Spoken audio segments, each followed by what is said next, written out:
The air inside was thick enough to taste. A suffocating miasma of ammonia, feces, decay, and despair. Sunlight struggled to penetrate the grime-caked windows, casting long, eerie shadows across rooms piled high with refuse, filth, and the detritus of profoundly neglected lives.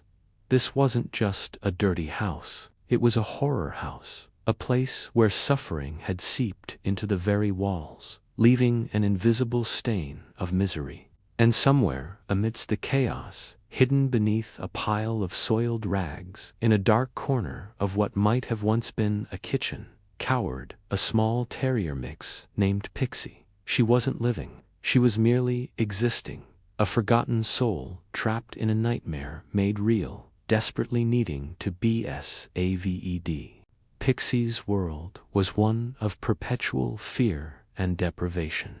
She was one of nearly 30 small dogs confiscated from the property after a utility worker, visiting for a mandatory meter reading, caught a glimpse of the unimaginable conditions inside and made a horrified, anonymous call to animal authorities. The dogs, likely the result of uncontrolled breeding fueled by hoarding behaviors, lived in utter squalor. They scrambled for scarce resources, received no veterinary care, little food, likely no clean water, and certainly no kindness. Human interaction, when it occurred, was probably erratic, neglectful, or possibly abusive, something to be feared and avoided. Pixie, being smaller and perhaps less assertive than some of the others, had learned to survive by disappearing, by making herself invisible amidst the filth, her spirit crushed by the constant stress, noise, and lack of basic needs. When animal control officers and rescue workers, equipped with protective gear and heavy hearts, finally entered the horror house, the scene that greeted them defied description. Floors were invisible beneath layers of trash and compacted feces inches deep. The stench was overpowering, burning their eyes and throats. Dogs, frantic with fear, scattered into the shadows, hid under debris, or barked hysterically from behind makeshift barriers. Capturing them all was a slow, painstaking, and deeply distressing process.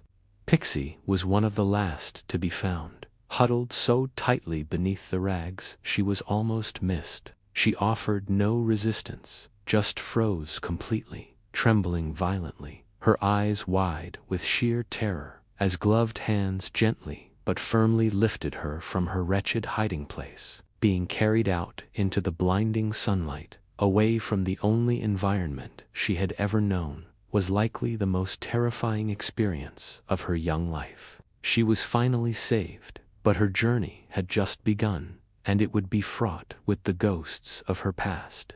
At the emergency intake center, set up by the coalition of rescue groups involved, the physical toll of Pixie's existence became brutally apparent. She was severely emaciated, her tiny frame fragile beneath a matted, filthy coat teeming with fleas. Her skin was raw and inflamed with secondary infections from constant exposure to urine and feces. Both ears were infected, thick with dark, foul-smelling discharge. Her teeth were coated in heavy tartar, with several already loose or damaged. She was dehydrated and anemic. Like many dogs from such environments, she had likely never walked on grass, never worn a collar, never heard a kind word. The world outside the horror house was utterly alien and terrifying. Pixie spent the first few days at the rescue's quiet isolation ward, recovering from the initial shock and receiving critical medical care. She was gently bathed, treated for parasites, started on antibiotics, and given fluids. She was put on a careful refeeding plan, small amounts of easily digestible food offered frequently. But while her body began the slow process of healing, her mind remained trapped in the horror house. She huddled in the back of her clean kennel, refusing to make eye contact, trembling at the slightest sound. Any attempt to touch her resulted in her pressing herself flatter, sometimes emitting a low, fearful growl or urinating involuntarily. She showed no interest in toys, soft bedding, or gentle voices. She was profoundly shut down, a tiny victim overwhelmed by trauma. Many of the other dogs from the house, while also fearful, began showing small signs of adjustment relatively quickly, perhaps due to slightly different experiences within the horde or different underlying temperaments. They learned to solicit food, tolerate handling, or even engage tentatively with caregivers. But Pixie remained stubbornly withdrawn, locked in her fear. Weeks turned into a month, then 2. Volunteers patiently sat outside her kennel, talking softly, offering treats she consistently ignored. Staff handled her minimally for necessary care, always moving slowly and predictably, but she showed no signs of habituating or relaxing in their presence. The fear was too deep, the wounds too raw. There were quiet discussions about her prognosis, not her physical prognosis, which was improving, but her emotional and behavioral outlook. Was she capable of rehabilitation? Could she ever learn to trust, to feel safe, to experience joy? The outlook seemed bleak. Her journey felt stalled before it could truly begin. That's when foster coordinator Jenna decided Pixie needed a different approach. She needed out of the shelter environment, however well managed, and into a quiet, EXPERIENCED foster home, where she could receive intensive, one-on-one attention. Finding such a home for a dog with Pixie's level of trauma was difficult. But Jenna reached out to Sarah and Mark, a couple known for their extraordinary success with severely undersocialized and fearful dogs, particularly those from hoarding situations. They understood the unique challenges, the need for near-infinite patience, and the specific techniques required. After hearing Pixie's story and lack of progress, they readily agreed to take her on, knowing full well it might be a very long-term commitment. The transition to Sarah and Mark's home was, as expected, incredibly stressful for Pixie. She spent the first 48 hours hidden deep inside a covered crate in a quiet room designated as her safe zone. Sarah and Mark followed a strict decompression protocol: minimal interaction, quiet environment, predictable routine.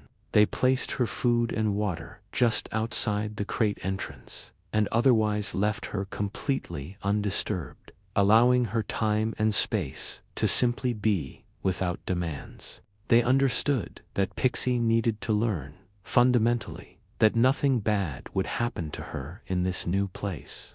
Their approach was built on patience and positive reinforcement, focusing on creating positive associations and allowing Pixie to make choices.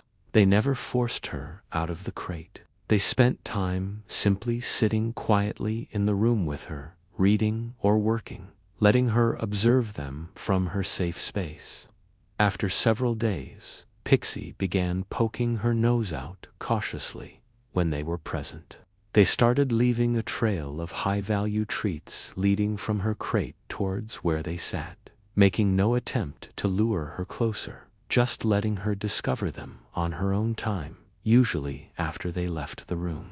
Progress was measured in agonizingly small increments.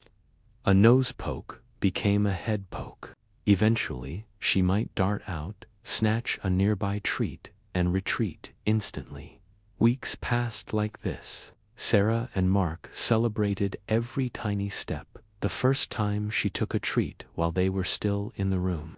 The first time she didn't flinch quite so violently when Mark quietly entered the room. The day she briefly explored the room for 30 seconds before hiding again. They learned her triggers: sudden movements, louder voices, the sound of the vacuum cleaner. and carefully managed her environment to minimize stress. Touching her seemed impossible initially. Any move towards her sent her scrambling back into her crate. They started by simply resting their hand, palm down and still, near her food bowl while she ate. Gradually, over many weeks, she tolerated the hand being closer. The first time Sarah's fingers gently brushed Pixie's flank as she reached past her for the water bowl, Pixie froze but didn't bolt. It was a breakthrough born of countless hours of predictable, non-threatening presence. They began gently tossing a very soft, lightweight toy near her crate. For weeks, she ignored it. Then one day, Sarah saw her tentatively sniff it, then nudge it slightly with her nose before backing away as if startled by her own action. It wasn't play, but it was interaction with an object, a sign of burgeoning curiosity. The journey was filled with setbacks. A visitor ringing the doorbell sent Pixie back into hiding for a full day. Mark accidentally dropping a pan in the kitchen undid a week's worth of progress in building her confidence to explore outside her safe room. Each setback required Sarah and Mark to respond with empathy, dial back their expectations, and patiently rebuild the trust that had been momentarily shattered. It was emotionally exhausting, requiring immense resilience on their part, fueled by their deep commitment to helping this little dog heal. Months melted into a year. Pixie gradually became more comfortable in her safe room and began making brief, cautious forays into the quiet hallway, always ready to retreat. She started reliably taking treats from Sarah and Mark's calm, outstretched hands. She began tolerating very brief, gentle strokes on her back, sometimes even leaning into the pressure almost imperceptibly for a split second before tensing again.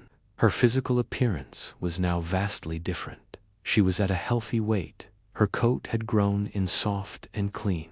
Her eyes were clear, though still watchful, but the fear, though lessened in its intensity, remained her default setting. The first true glimmer of emerging joy, the kind that makes rescuers cry happy tears, happened unexpectedly. Sarah was sitting on the floor in the living room one quiet afternoon. Pixie, who had recently started occasionally venturing into the room for brief periods, was lying tensely on a dog bed across the room. Sarah yawned, a wide, relaxed, natural yawn.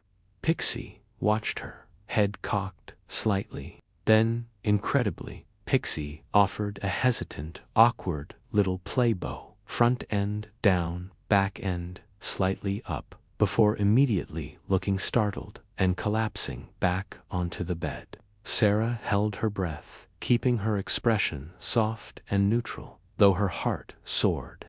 It was the first voluntary social invitation Pixie had ever offered, a sign that deep beneath the trauma, the instinct to connect, to perhaps even play, still existed.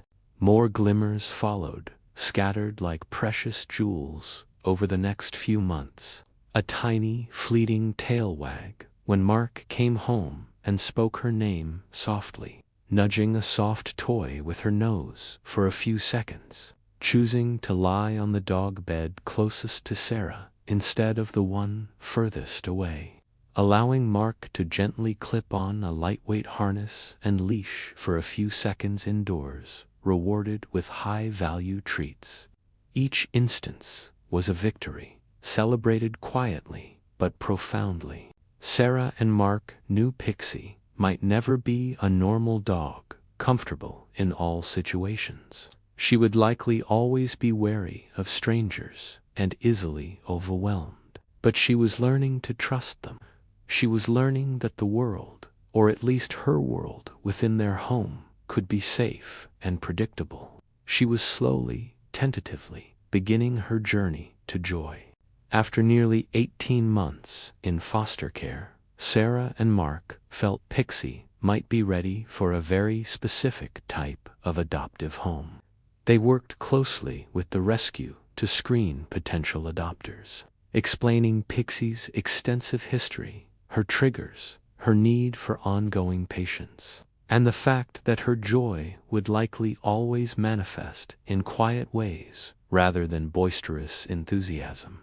They needed adopters who wouldn't just tolerate her limitations, but would truly understand and embrace her for the resilient survivor she was. Finding that perfect match seemed daunting. But then came Linda, a single, retired librarian who lived alone in a very quiet house with a securely fenced yard, and had previous experience with fearful dogs. Linda met Pixie several times at Sarah and Mark's home. She followed their lead perfectly, sitting quietly, letting Pixie approach her, speaking softly, moving predictably.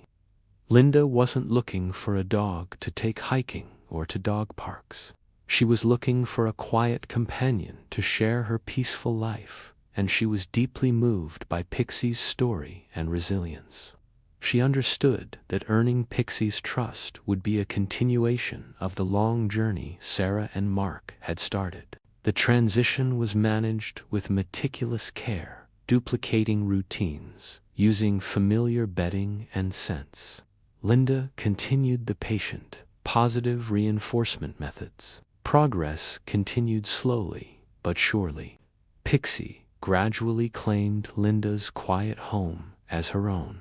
She found favorite spots, a particular sunbeam, a soft rug by the fireplace, eventually even a spot on the sofa next to Linda. Life for Pixie now is unrecognizable from the horror house. Her days are filled with peace, predictability, and gentle affection. Her joy manifests in quiet ways, the soft thump of her tail when Linda wakes up, the way she leans into scratches behind her ears, her cautious but increasing curiosity about the squirrels in the backyard viewed from the safety of the window, the contented sighs she emits while dozing near Linda's feet. She still startles easily, and meeting new people is stressful, but her recovery time is faster, and she clearly knows she is safe, loved, and cherished. Pixie's story is a poignant reminder of the depths of animal suffering that can occur behind closed doors, and the incredible resilience of the canine spirit.